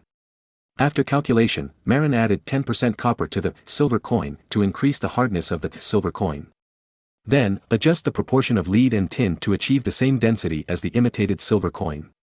In this way, the same size of coins is as heavy as real money, and the appearance is also silvery and shiny, and the hardness is not bad, which is difficult for outsiders to see. Unless, someone burns this fake coin with a high fire. Because the melting point of solder is very low, only 183 degrees. Even if copper is added, the melting point does not exceed 200 degrees. If the cooking pot is on high heat, it can reach this temperature. As long as someone puts the coin in the furnace and heats it to more than 200 degrees, they will be surprised to find that the silver coin has melted. However, there are not many such boring people in the world who will throw the silver coin into the fire to heat it. Moreover, Marin is trying to trick Denmark this time. Who asked Denmark to support the Oldenburg state to interfere in the internal affairs of East Frisia. Marin quickly found an engraver, carved the relevant mold, and began to imitate the Danish pfennig silver coin engraved with the surrender of King Hans of Denmark. Denmark is close to Germany, and many of its customs are similar to those of Germany. Even the most basic currency is mark and pfennig. However, in the northern part of the Kalmar Union, Sweden and Norway, controlled by Denmark, the basic currency is not the pfennig, but a small silver coin of equal value to the pfennig, rutug. However, Denmark is a big country, and Kongsberg, southeast of Oslo, Norway, is a famous large silver mine. Therefore, the silver content of Danish currency is good, reaching about 50%. Whether it is the pfennig silver coin circulated in Denmark, the Duchy of Schleswig and the Duchy of Holstein, or the Otug silver coin circulated in Norway and Sweden, the silver content is about 50%, and they are very strong in the European market. At present, the silver coins circulating in the Kalmar Union are mainly pfennig and Otug with the head of Christian I. However, since the death of Christian I in 1481, Denmark has stopped minting such silver coins. Since 1481, Denmark has begun to mint silver coins with the head of the current King Hans, and the circulation volume cannot catch up with the silver coins with the head of Christian I for the time being. However, whether it is the silver coin with the head of Christian I, or the earlier silver coins with the heads of Margaret I, Eric VII, or Christopher III, they all look very old because of the long casting age. The coins pressed out by Marin with the spiral coin making machine must be brand new. Therefore, Marin can only choose to forge a new, silver coin with the head of King Hans. After all, King Hans has been on the throne for nearly 20 years, and there are not a few official silver coins with his portrait. However, in order to avoid accidentally hurting the economy of its ally Sweden, Sweden uses the otager with the portraits of Christian I and King Hans. Marin decided to only imitate the Danish pfennig silver coins circulated in Denmark, the Duchy of Schleswig and the Duchy of Holstein. Of course, Marin's silver coins only contain lead, tin and copper, and no silver at all, which is a complete counterfeit coin. But, from the appearance, it is really hard to tell. Even from the hardness, it is difficult to tell. Because some copper is added to the currency. When mixing, Marin was very surprised. The melting points of lead and tin are more than 300 degrees and more than 200 degrees respectively, but their boiling points are all more than 1000 degrees or even more than 2000 degrees. Therefore, copper and them can be smoothly fused. If it is replaced with zinc, although the melting point is higher than that of lead and tin, reaching more than 400 degrees, the boiling point of zinc is low. When it reaches more than 900 degrees, it will turn into zinc vapor and evaporate, which is difficult to fuse with copper. Of course, it is very simple to fuse with lead and tin. After several attempts, Marin's mint successfully developed a silver coin that does not contain silver. Then, Marin directly issued a production task casting 2 million Danish pfennigs to impact the Danish market. The machine-made coins produced by the Marin mint are very low in cost because they do not contain expensive silver. Even the price of lead and tin is lower than that of copper at this time. Therefore, the cost of this counterfeit coin is lower than that of the counterfeit coin made of silver-copper alloy. Producing 2 million pieces will make Marin a big profit. The only disadvantage of this counterfeit coin is that it cannot encounter high temperatures. Once it encounters a high temperature of nearly 200 degrees, the currency will soften or even liquefy. However, these days, generally no one is crazy enough to throw coins into the fire. A small high temperature of about 100 degrees will not reveal the pit. Only the high temperature of nearly 200 degrees from the fire can test out the problem. By the time the counterfeit money is discovered, Marin has already finished shipping. If it is really discovered, the Danish market will be in chaos in the end. And this is exactly what Marin wants to see. Chapter 18 Preparations for Columbus. Marin's mint is now quite large, using hundreds of spiral coin-making machines, each of which can press out at least 1,200 silver coins a day. 100 coin-pressing machines can press out more than 12,000 silver coins a day. Originally, Marin planned to press out 2 million counterfeit Danish silver coins, which he thought was a lot. But after calculation, 2 million pfennigs are worth 33,300 gold coins, which is not a small amount, but not too much, and will not cause a huge blow to the Danish economy. Coincidentally, Marin also imported dozens of tons of lead and tin, including a lot of copper. The total weight of casting 2 million Danish pfennigs weighing less than 1.5 grams is only 3 tons, and only a small amount of raw materials is consumed. So Marin simply increased the number of counterfeit coins to 10 million. This number is already a lot. After all, it takes a lot of effort for 10 million silver coins to flow into Denmark and the Schleswig-Holstein region. To this end, Marin once again used the group of Jews who had disguised themselves as merchants to buy supplies in the Duchy of Saxony, and asked them to do business in Denmark and Schleswig-Holstein to buy a large amount of supplies so that the 10 million fake silver coins could be spent locally. At the same time, many of the people selected by Marin were people living in the Frisian region, and their Frisian language was very similar to English. Marin could let this group of people who spent fake silver coins pretend to be British businessmen, so that even if they were exposed one day, Denmark would only find trouble with the British. It just so happened that Marin wanted to weaken and attack Britain, and use the powerful Nordic pirates to do this, and he could also reap the benefits of the fishermen. It just so happened that the Danish navy was too powerful, with dozens of warships. Taking this opportunity, Britain could help consume some. In order to convince people that the British were messing with Denmark, Marin specially arranged for his men to register a Chamber of Commerce in Britain, John Bull Chamber of Commerce. At that time, all the merchants who used these 10 million fake silver coins would use the identities of the British John Bull Chamber of Commerce and use real British passports. Oh no, it's documents, there are no passports these days. Once the fake silver coin incident broke out, these people would naturally evaporate and hide, but the Danes would find out during the investigation that these people were all from the British John Bull Chamber of Commerce. And in this era, the Danish navy was the only one in the world. Even Portugal, which had been sailing for decades, was slightly inferior. Because Portugal's maritime power was more based on caravans and exploration forces. Denmark, on the other hand, was completely aimed at controlling the straits leading to the Baltic Sea, and planned to build the most powerful fleet in Europe at present, 50 warships.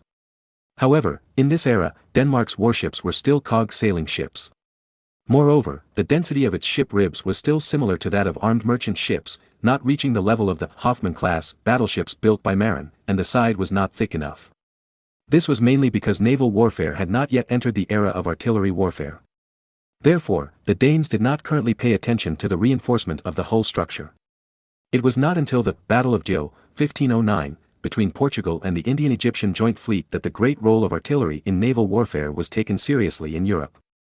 Only then would shipbuilders pay attention to the density of the ribs of warships and the reinforcement of the sides to prevent the hull from being easily penetrated by artillery.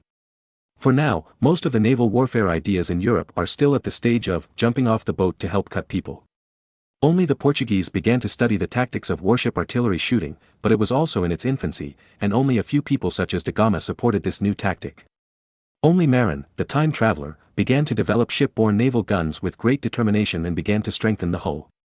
However, Marin now only has one professional warship and 10 armed merchant ship-level warships, 250 level. Although he has the prototype of a maritime power, he cannot challenge countries with many ships and powerful forces such as Denmark and Portugal. Unless Marin has 10 professional Hoffman-class warships, he will have the capital to challenge the traditional maritime powers. Calculating the time, Marin felt that Columbus's Spanish spice trade fleet, as the guide party, was almost back. Columbus set out at the beginning of last year, and it has been a year and a half now, and it is not far from the time to return. In this trade, Marin only has a trade quota of tens of thousands of pounds of spices, which is completely incomparable to the amount of the Spaniards. However, Marin does not value that. Because he had long instructed Columbus and Draca, who also went to India to preside over the trade, to pay attention to the purchase and collection of spice seeds for future planting in Granada. You know, in later generations, Granada is a famous nutmeg production base, with the second largest output in the world. The first is Indonesia. If Marin can grow spices directly in Granada, why send ships to India to buy them? Moreover, it can also avoid the trade restriction agreement reached with the Spanish royal family. Among them, pepper and nutmeg seeds are the easiest to obtain. Because pepper and nutmeg, when shipped to Europe, are in the shape of beans, they can be used as seeds, and they are not easy to spoil. Cloves are similar. Female cloves, clove seeds, male cloves are clove buds, can also be used as clove seeds. But cinnamon is different. Cinnamon uses its dried skin, also called cassia bark. You can't plant cinnamon bark at all. Therefore, if you want cinnamon seeds, you must go to Sri Lanka, its place of origin, to buy them. Fortunately, Sri Lanka is not far from Calicut, the trading point of Columbus and others. Anyway, going to India to purchase spices will also require a long stay in Calicut. After all, purchasing too much spices requires transferring goods from all over India. Taking advantage of this time, Columbus and Draca can take the opportunity to send people to Sri Lanka to buy some cinnamon seeds. However, even if you get cinnamon seeds, you have to plant them for a few years and grow them into big trees before you can peel them and make cinnamon bark. It's very difficult to wait, so it's better to buy them directly from India. However, Marin is considering the long term, not the immediate benefits. So, this point doesn't matter. In addition, what Marin cares most about is actually the seeds of ginger. Boiling ginger and brown sugar in water can cure colds. Moreover, ginger is also very tasty when cooking. Marin doesn't like pepper, cloves, cinnamon, etc., but he likes to use a lot of ginger. Therefore, Columbus and Draca need to pay attention to the acquisition of ginger seeds this time. Ginger has no seeds, only roots. Similar to potatoes, they are cut into small pieces of rhizomes for reproduction. Therefore, ginger itself is a seed. However, ginger is not easy to preserve. It's okay in temperate regions, but in humid and hot places like India, fresh ginger is easy to germinate and deteriorate. Therefore, in tropical regions, ginger is often dried or baked to facilitate long-term preservation. However, baked dried ginger often loses its life and no longer has the ability to reproduce. Therefore, if you want to propagate, you can only use dried ginger. Of course, it would be better to use fresh ginger. However, even dried ginger cannot be stored for a long time. If it is stored for a long time, it will lose its vitality and no longer function as a seed. Therefore, Marin asked Draca to purchase a batch of freshly dried ginger as seeds for planting on the island of Granada. If the drying time is not too long, it will still be able to germinate after soaking in warm water. After germination, you can cut it into pieces and plant it.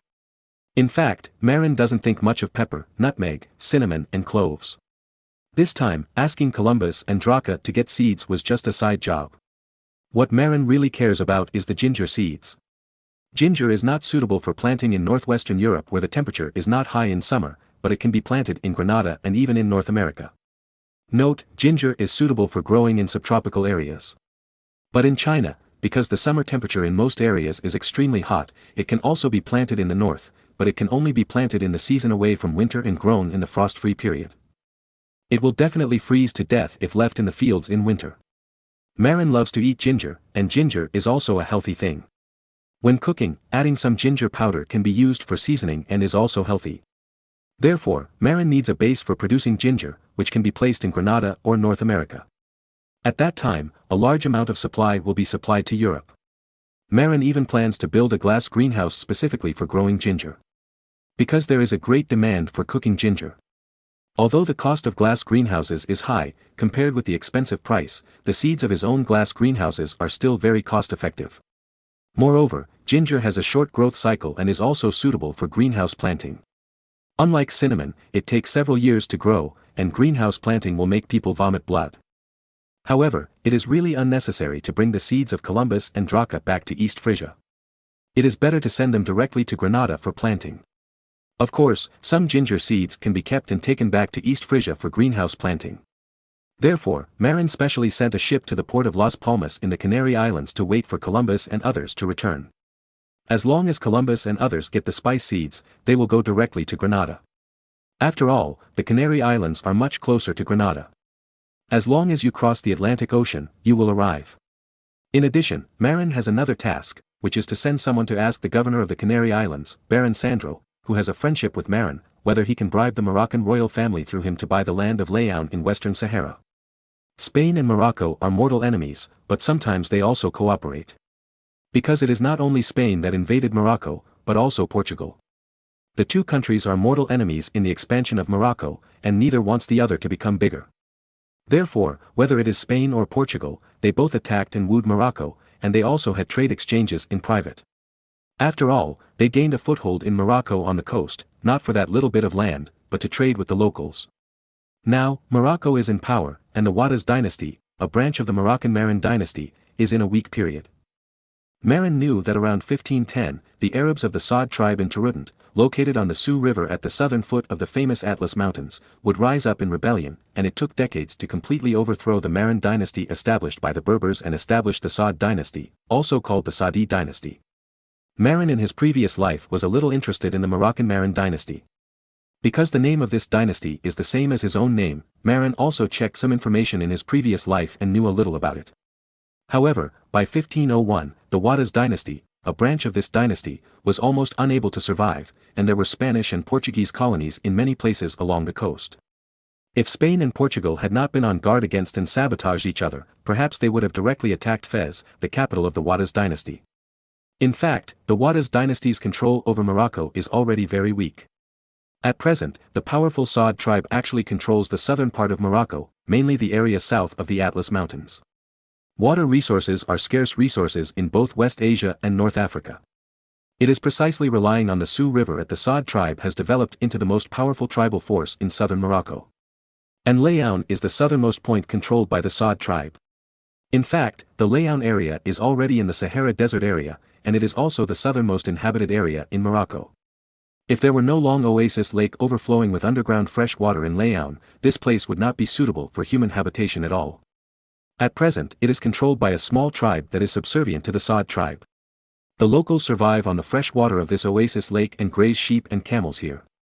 Marin is not attracted by these sheep and camels, but because there is a large phosphate mine with 800 million tons of apatite reserves in the south of Leon, and there is an even larger phosphate mine with a reserve of 2 billion tons in Bokhara, 100 kilometers to the south. And the first large phosphate mine in China, Jinping Phosphate Mine in Jiangsu Province, has a total reserve of only tens of millions of tons. The importance of phosphate mines is self-evident, and phosphate fertilizer is one of the three major fertilizers. Before, Marin had no choice but to get fish bones and fish meal instead of phosphate fertilizer. However, fish bones and fish meal are troublesome to catch, difficult to process, high in comprehensive cost, and also very labor-intensive. Not only that, the phosphorus content of fish bones and fish meal is not high, only a single-digit percentage of phosphorus, about 1 or 2%. The phosphorus content of apatite can reach a 10-digit percentage, which is several times that of fish bones and fish meal. The most important thing is that those apatites can be used as phosphate fertilizers when they are dug up and spread on the fields. Although apatite is not processed, it is not absorbed quickly as a fertilizer. But if it is used as a base fertilizer, it is absorbed slowly, and there is not much difference between it and the fast-absorbing phosphate fertilizer.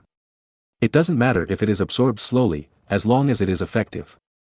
Marin has no interest in those apatite mines deep inland.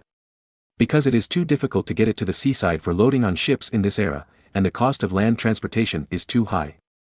It is all done by horse-drawn carriages, and the transportation volume is limited. But the phosphate mine in Laon is different. It is just in the south of the city, close to the seaside, and it is an open-pit mine. Dig it up and load it on the car. It takes only 2 steps to reach the seaside and load it directly on the ship. Moreover, it is just on the edge of the Canary Islands and is also close to Europe. Therefore, it is simply unjust not to control this seaside phosphate mine. It just so happens that Morocco is in chaos now, and Marin plans to take the opportunity to buy the small oasis of Laon. The excuse to the outside world is that it is used to raise Arabian horses. Arabian horses really like this dry desert climate, and there are freshwater oasis lakes. There is no flaw in fooling people with this excuse.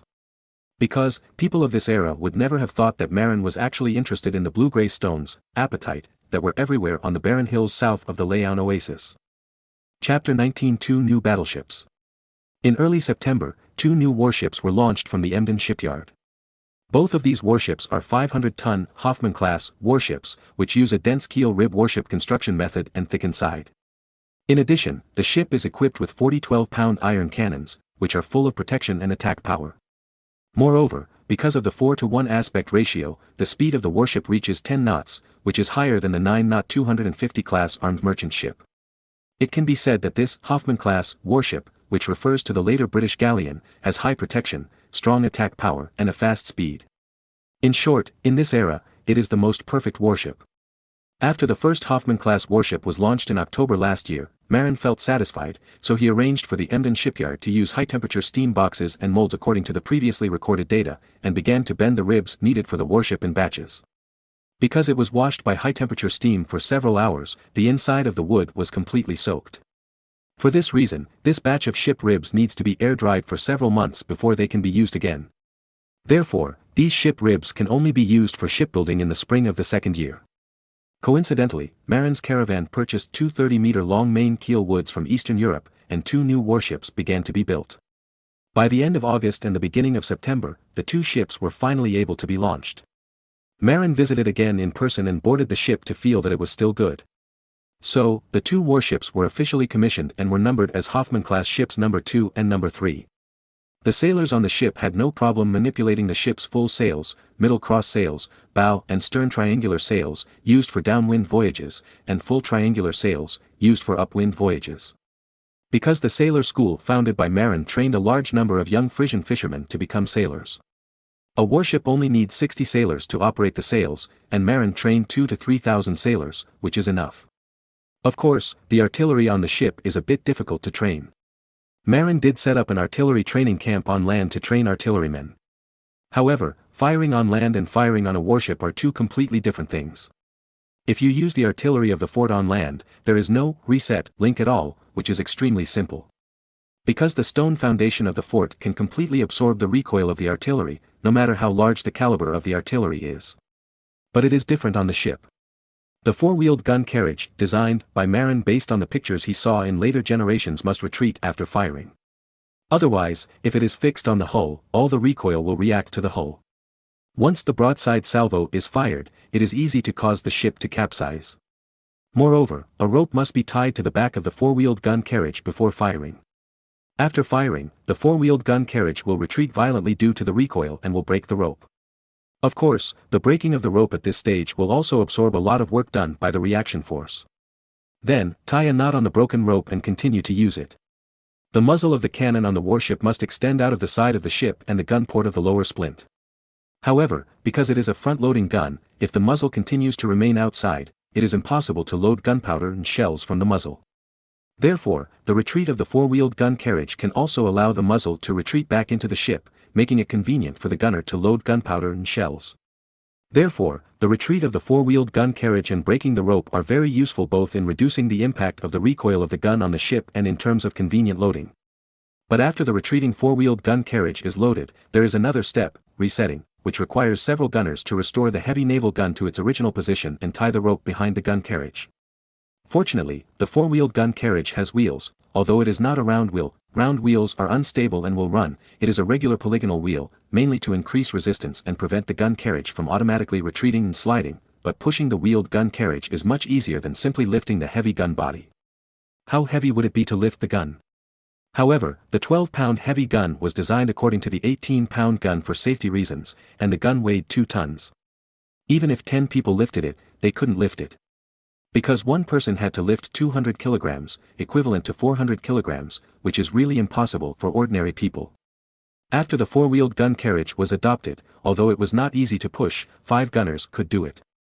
After all, it was on wheels.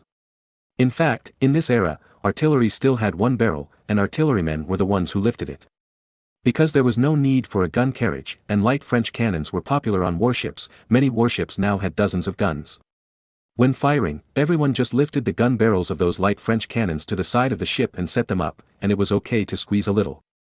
However, these skinny, small-caliber guns were not very powerful in naval battles and could only bully small boats. It was difficult to achieve results when encountering large ships. The Portuguese were able to defeat the Indian-Egyptian joint fleet in the Battle of Dio, because most of the enemy's ships were small boats, many warships were simply troop transport boats, and many were small fishing boats forcibly requisitioned from fishermen. Therefore, the Portuguese François cannons were able to achieve success. At the current stage of lifting the gun barrel, if you get a heavy gun, the sailors can't lift it. Even if the sailors lift it, because it is too heavy, everyone will have no strength after lifting it several times. It is far inferior to the 4-wheeled gun carriage designed by Marin, which is pushed. Pushing is much more labor-saving than lifting, and it can be used for sustained combat. Therefore, the 4-wheeled gun carriage, invented by Marin, is actually ahead of the times and is very suitable for heavy artillery. This is no wonder. Marin clearly copied the gun carriage drawings of those famous sailing warships in the 18th century. How can it be unreasonable? In this era, other European countries, let alone naval warships, even on land, also used the structure of people lifting guns. They all marched with gun barrels loaded on carriages, and when they arrived at the battlefield, they had people lift the gun barrels off the carriages and bury them in front of the battle. Only the French invented the gun ears and began to use low-level 4-wheeled carriages to place artillery, but there were many gun carriages that lagged behind Marin's 3-pound guns. In short, in terms of the placement of artillery, Marin was already ahead of this era by an era.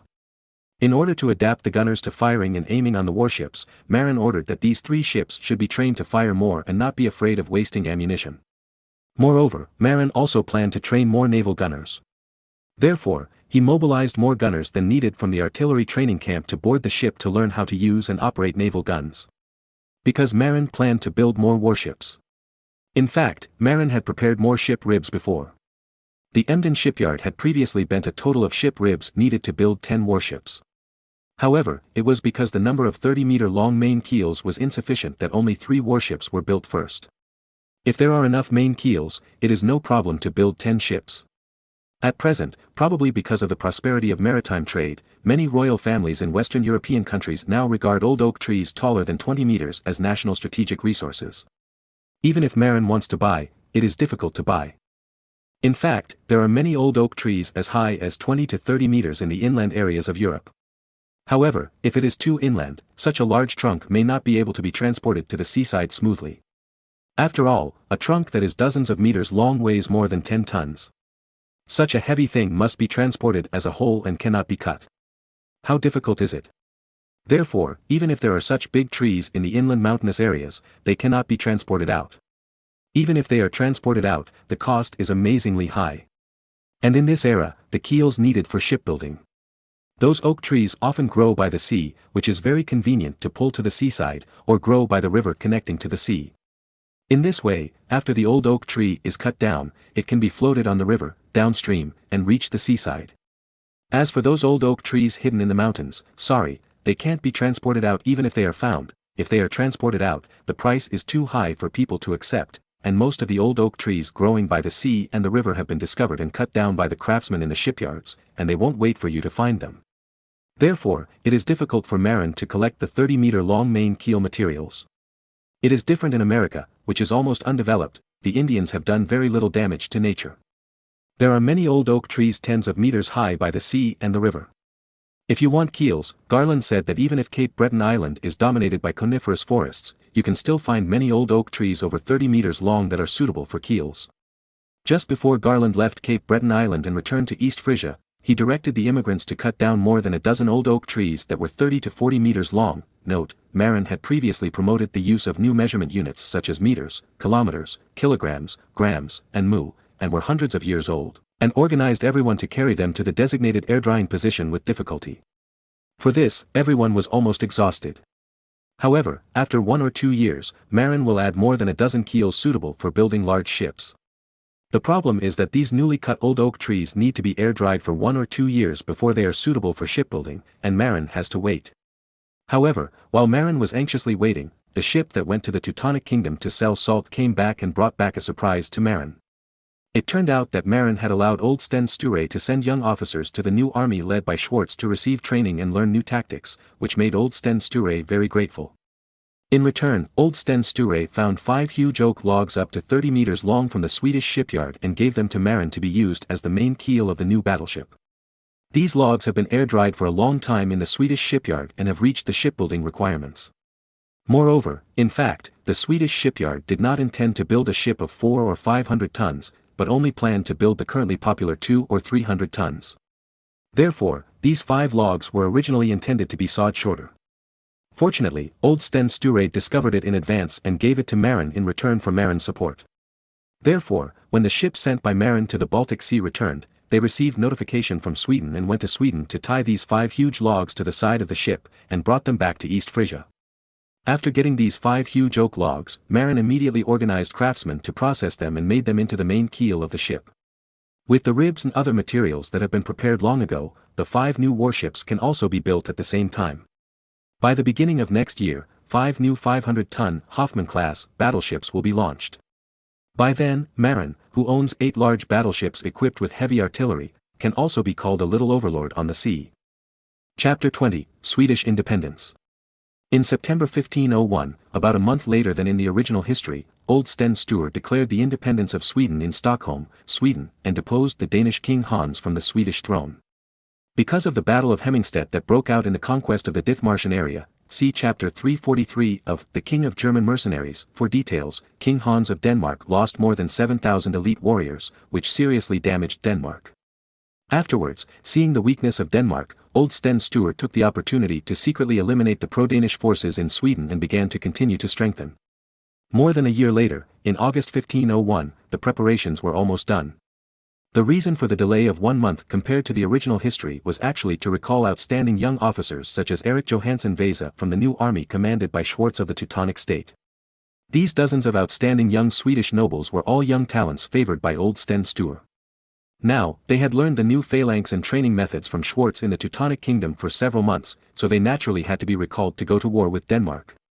After all, Denmark would definitely not be happy that a country as big as Sweden, including Finland, would be independent and out of its control. After dozens of young officers returned, old Sten quickly arranged them into the new army he had formed, serving as officers and responsible for training.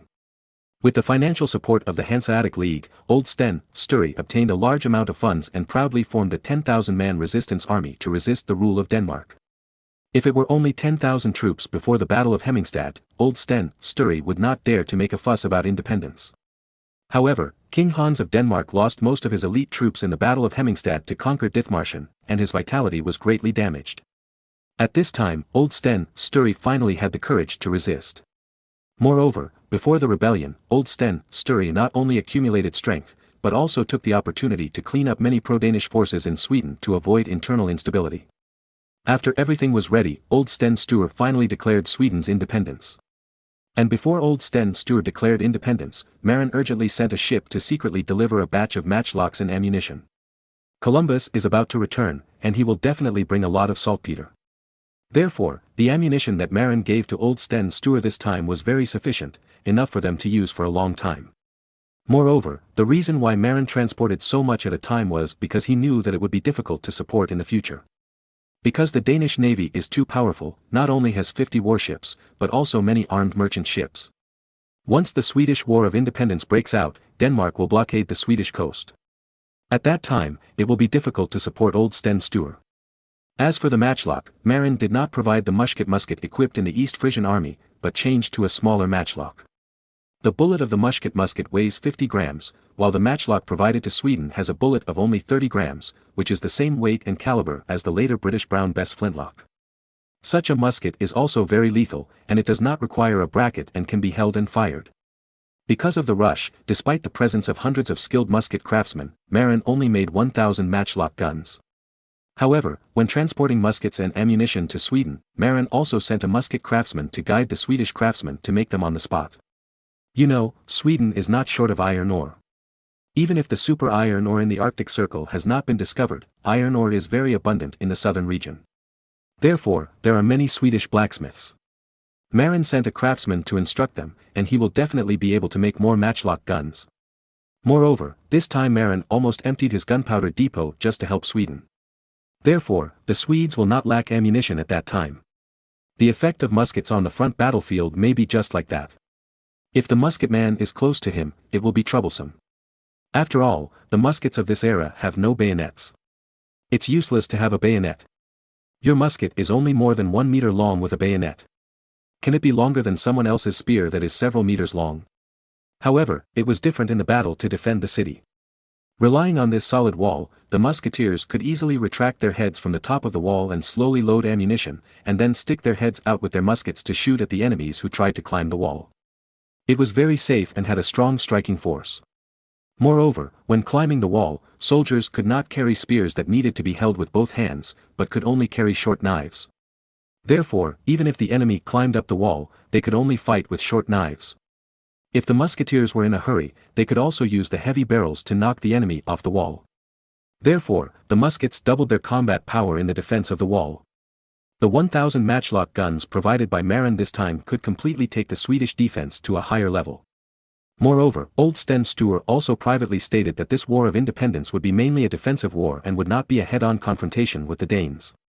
After all, although the Danes had lost a lot of elite soldiers, their national strength was there, and they could recruit many more mercenaries to suppress Sweden. The 10,000 Swedish mercenaries were secretly supported by the Hanseatic city of Lubeck and the Teutonic Kingdom. Because the Danes occupied the Kattegat and the Öresund, the strait between Zealand and the Scandinavian peninsula, they levied road taxes on passing merchant ships, which caused dissatisfaction among the Hanseatic League. Among them, the most dissatisfied was probably Lubeck, the first Hanseatic city, where a large number of merchant ships often entered and exited the two straits. Secondly, there was the Teutonic Kingdom, which had 4 Hanseatic cities. Therefore, when the people of Lubeck heard that Sweden was going to rebel against Denmark, they were extremely happy. They immediately paid money and helped to hire a lot of German mercenaries and secretly sent them to Sweden. The Teutonic Kingdom also secretly sent some mercenaries to Sweden. In this way, Sweden's 10,000 troops were formed. After all, Sweden looks big, but it is a high-latitude area, so the population is small, including Finland, which has only a few 100,000 people. It is difficult to gather tens of thousands of troops by itself. With the support of Lubeck and the Teutonic Kingdom, and with the support of a large number of arms and officer training from Marin, old Sten Sture was more confident. So, old Sten Sture issued a statement that was more severe than in history, saying that King Hans was a brainless idiot, unfit to lead the Swedish people, and should be deposed.